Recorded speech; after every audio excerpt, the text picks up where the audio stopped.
Price Jesus. இயேசு கிறிஸ்துவின் நாமத்துல உங்க எல்லாருக்கும் வாழ்த்துக்கள். தேவன் தம்மேல் அன்பு கூறுகிறவர்களுக்கு ஆயத்தம் பண்ணினவைகளை கண் கண்டதும் இல்லை, செவிகள் கேட்டதும் இல்லை, இருதயத்தின் நினைவில் தோன்றினதும் இல்லை என்று சொல்லி கொரிந்துக்கு எழுதின லெட்டர்ல பால் சொல்றார்.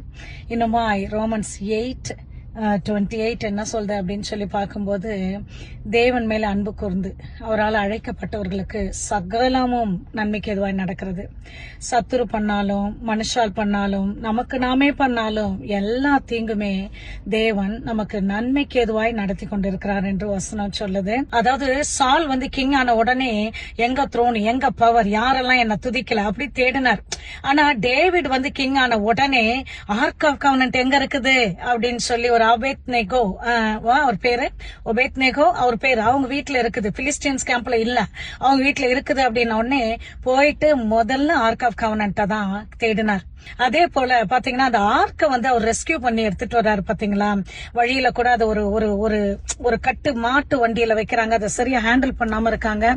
அங்க போய் பார்க்கும்போது அப்போ அத அட்ஜஸ்ட் பண்ணலான்னு வந்த ஒருத்தர், அவர் பேர் ஊஸ் அப்படின்னு சொல்லப்பட்டிருக்கு. பிலிஸ்டியன்ஸ் கேம்ப்ல இருந்து, அதாவது அந்த ஒபேத்நேகோ அவருடைய வீட்டுல இருந்து கூட்டிட்டு வராங்க. அப்ப பாக்கும்போது அந்த ஆர்க் புரண்டுருது. அந்த ஆர்க் புரண்ட பிறகு என்ன ஆயிடுச்சுன்னா தேவன் அவரை அடித்தார் என்று சொல்லப்படுது.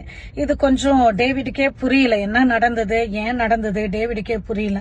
ஆனா அந்த இடத்துல பாத்தீங்கன்னா அந்த ஆர்க்ல இருக்கக்கூடிய அந்த உடன்படிக்கை பெட்டி சொல்லுவோம், அந்த உடன்படிக்கை பெட்டி அதுக்கு நடுவுல இருக்கிறது மர்சி சீட். சரிங்களா, அந்த மர்சி சீட் ஒரு இடத்துல இருந்து ட்ரிஃப்ட் ஆகுதுங்க. அந்த ட்ரிஃப்ட் ஆகும்போது தேவன் அதை பொறுத்து யாருங்க அந்த மர்சி சீட்டு, யாருங்க அந்த இரக்கம்? இயேசு கிறிஸ்து.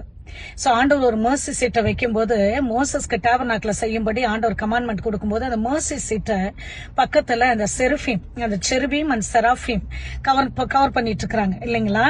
6 விங்ஸ் உடைய அந்த செராஃபீம் நம்ம பாக்குறோம்.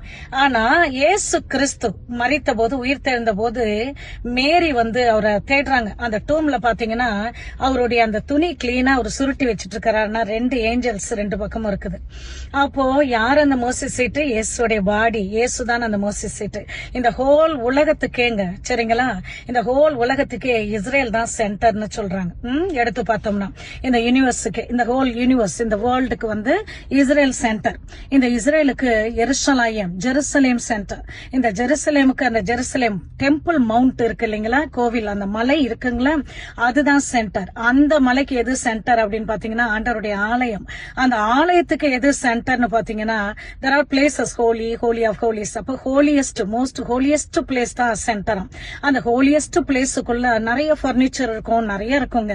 அதுல பாத்தீங்கன்னாக்கா அந்த ஹோலியஸ்டுக்குள்ள ஒரே ஒரு பர்னிச்சர், அந்த சென்டர் பிளேஸ் இருக்கு தெரியுங்களா, அதுதான் அந்த ஆலயத்துக்கே சென்டர், அந்த ஹோலியஸ்ட் பிளேஸ். அந்த ஹோலியஸ்ட் பிளேஸ்ல என்ன இருக்கும் அப்படின்னு சொல்லி பாத்தீங்கன்னாக்கா ஆர்க் ஆஃப் கவனன்ட் இருக்குமா. அந்த ஆர்க் ஆஃப் கவனன்ட்டுக்குள்ள நடுவுல எது சென்டர்னு பாத்தீங்கன்னா மர்சி சீட்டா. அந்த மர்சி சீட் என்னவா, அதுதான் இயேசு கிறிஸ்து. ஜேம்ஸ் இப்படி எழுதுறாரு, யாக்கோபு எழுதுறார், மர்சி நியாயத்தீர்ப்பை காட்டிலும் மர்சி இரக்கம் மேல நிக்கும்னு சொல்லி. Thank you all, God bless you all, amen.